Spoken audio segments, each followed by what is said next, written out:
הנחיות לבחירת החדר המוגן. על מנת להיערך מפני ירי רקטות, עלינו לקבוע מראש את החדר אשר ישמש כחדר מוגן. בעדיפות ראשונה, הממ"ד, מרחב מוגן דירתי. באין ממ"ד, יש לבחור את החדר המוגן על פי שני שיקולים עיקריים.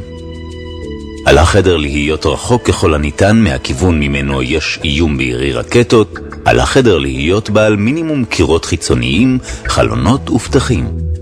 בדירה זו האיום בירי רקטות מגיע מכיוון זה. לכן, החדרים הרחוקים מהכיוון ממנו יש איום הם הבחירה העדיפה. הסלון והמטבח בדירה זו אינם מתאימים לשהייה בעת ירי. כמו כן, חדרי אמבטיה ושירותים אינם מומלצים לשהייה בשל ריבוי זכוכיות וחרסינות העלולות להישבר ולהתנפץ כתוצאה מההדף. אלה שני החדרים המרוחקים ביותר. מתוכם יש לבחור את החדר בעל מינימום קירות חיצוניים ומינימום חלונות ופתחים.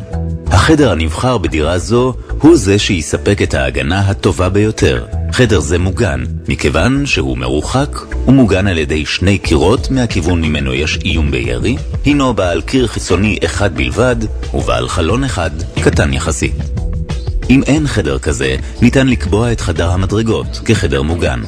דיירים בקומה העליונה במבנה ללא ממ"ד יצאו לחדר המדרגות וירדו קומה אחת. הקפדה על מילוי ההנחיות מצילה חיים.